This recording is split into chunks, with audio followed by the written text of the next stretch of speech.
मैं ऐसी गलती नहीं कर सकता हूं, क्योंकि मनरेगा आपकी विफलताओं का जीता जागता स्मारक है।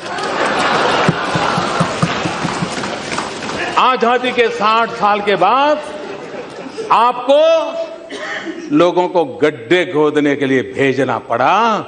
ये आपकी विफलताओं का स्मारक है और मैं गाजे बाजे के साथ इस स्मारक का ढोल पीटता रहूंगा।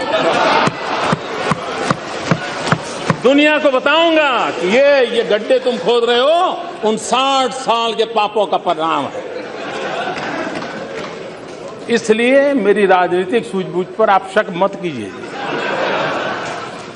मनरेगा रहेगा, आन बान शान के साथ रहेगा और गाजे बाजे के साथ दुनिया में बताया जाएगा।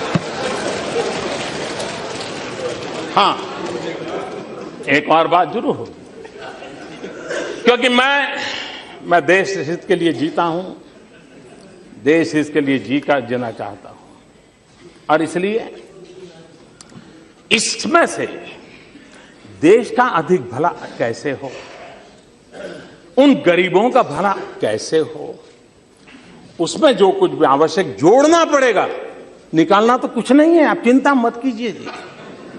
जो जोड़ना पड़ेगा जोड़ेंगे, जो ताकत देनी पड़ेगी हम देंगे, क्योंकि हम मानते हैं कि लोगों को पता चले भाई ये ऐसे ऐसे खंडहर छेड़ करके कौन गया है। इतने सालों के बाद भी तुम्हें ये गड्ढे खोदने के लिए मजबूर किसने किया है, ये उसको पता रहना चाहिए। और इसलिए ये तो बहुत आवश्यक है और आपने एक बहुत अच्छा काम किया है कि आप अपने फुटप्रिंट छोड़ के गए हैं ताकि लोगों को पता चले। एक मशहूर शायर निदा फाजली की जो बात है, अभी अभी उनका स्वर्गवास होगा, उनकी बात कहकर के मेरी बात मैं समाप्त करूंगा। सफर में धूप तो होगी, सफर में धूप तो होगी, जो चल सको तो चलो। सभी है भीड़ में, सभी है भीड़ में, तुम भी निकल सको तो चलो।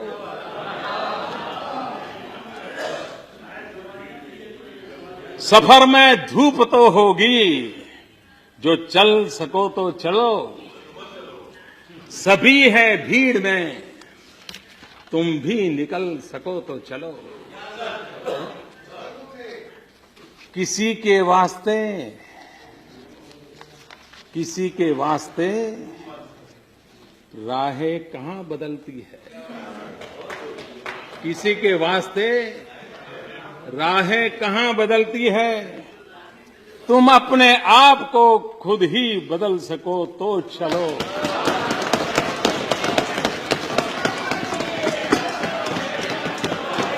यहां किसी को कोई रास्ता नहीं देता, यहां किसी को कोई रास्ता नहीं देता। मुझे गिरा के अगर तुम संभल सको तो चलो। मुझे गिरा के तुम संभल सको तो चलो। यही है जिंदगी, यही है जिंदगी। कुछ ख्वाब, चंद उम्मीदें, इन्हीं खिलौने से तुम भी बहल सको तो चलो। सफर में धूप तो होगी, जो चल सको तो चलो। सभी है भीड़ में, तुम भी निकल सको तो चलो। बहुत बहुत धन्यवाद। यहां पर श्रीमान गुलाम नबी जी ने भी और श्रीमान आनंद जी ने भी अफसरों के तबादले को लेकर के बड़ी पीड़ा व्यक्त की और मैं देख रहा हूं जैसे पानी में चना सूखता है ऐसे सूख रहे हैं लोग। इतना दर्द हो रहा है इनको कि ट्रांसफर हो गई, मैं जरा कहना चाहता हूं, उपदेश देने से पहले जरा हम भी आईने में देख लें अपने आप को। 2004 में आपकी सरकार बनी थी। 2004 में सरकार बनते ही आपने एक पल के विलंब बिना कैबिनेट सेक्रेटरी को हटा दिया था। आपकी 2004 में सरकार बनी थी, आपने सीनियरिटी को छोड़ करके फॉरेन सेक्रेटरी की नियुक्ति की थी। 2004 में आपकी सरकार बनी थी, आपने पल भर में होम सेक्रेटरी को निकाल दिया था। 2004 में आपकी सरकार बनी थी, आपने महत्वपूर्ण डिफेंस सेक्रेटरी को पल भर में निकाल दिया था। इतना ही नहीं, आपने अपमानित करके गवर्नरों को अंधेरे में रख करके निकाल दिया था। हमने ये काम नहीं किया। और गुलाम नबी जी, आप तो हेल्थ मिनिस्टर, आप हेल्थ मिनिस्टर थे जब आप ही के विभाग का एक सेक्रेटरी पोलियो के लिए यूएन का सम्मान प्राप्त कर रहा था। एक हाथ में यूएन का सम्मान चल रहा था और दूसरे हाथ में आपने निकाल दिया था। और इसलिए हम क्या क्या खोलना चाहते हैं तय करें। मैं नया हूं लेकिन खजाना बहुत बड़ा है, और इसलिए हम उस दिशा में जाना चाहते हैं कि नहीं जाना चाहते वो हम तय करें। और इसलिए हम कहते हैं कि भाई हमारी कोशिश ये है, गुड गवर्नेंस हमारा प्रयास है। यहां पर यह भी बात आई कि भाई कुछ हमारे समर्थकों के मुंह से भी आती है, कुछ हमारे प्रति अच्छा भाव रखने वालों का भी आता है, और कुछ विशेष प्रेम करने वालों का भी आता है। और मुझे तो विशेष प्रेम करने वालों को प्रेम बहुत मिला है। जमीन पे कुछ नजर नहीं आता है। मोदी जी की बात तो बहुत अच्छी है, मोदी जी सोचते अच्छा है, लेकिन जमीन पर कुछ नजर नहीं आता है। मैं अपने साथियों को कहना चाहता हूं, अब लंबे अरसे तक सत्ता में रहे हैं और सत्ता का एक नशा होता है, भगवान करे हम बच जाएं। और जब सत्ता का नशा होता है तब सर काफी ऊंचा रहता है, और जब सर ऊंचा रहता है झुकने की आदत छूट जाती है, और जब झुकने की आदत छूट जाती है तब जमीन दिखती नहीं। और इसलिए जितना झुकोगे उतना ही जुड़ोगे। और इसलिए मैं जो जमीन की बात पूछना चाहते हैं उनको कहना चाहता हूं, काम कैसे होता है। रेलवे सरकार की, हाईवे सरकार के, लेकिन दोनों के बीच इतना टकराव चलता था कि 350 से अधिक प्रोजेक्ट हाईवेज के रेलवे मंजूर नहीं करती थी, या रेलवे के प्रोजेक्ट हाईवे मंजूर नहीं कर रहा था। किसी को रोड क्रॉस करके रेल ले जानी है और किसी को रेल क्रॉस करके हाईब्रिज ओवरब्रिज बनाना है। 350 और कई सालों से हम आए, हमारे ध्यान में आया, हमने दोनों डिपार्टमेंट को बिठाया, साइलो को खत्म किया, दोनों के बीच एमओयू किया, और मुझे आज खुशी है इसका ऑनलाइन पोर्टल बना है, ऑनलाइन क्लियरेंस दिया जाता है। 350 सालों से अटके हुए सारे प्रोजेक्ट क्लियर हो गए दोनों डिपार्टमेंट में, और कोई भी प्रपोजल आएगी 60 दिन में क्लियर करना तय कर दिया गया।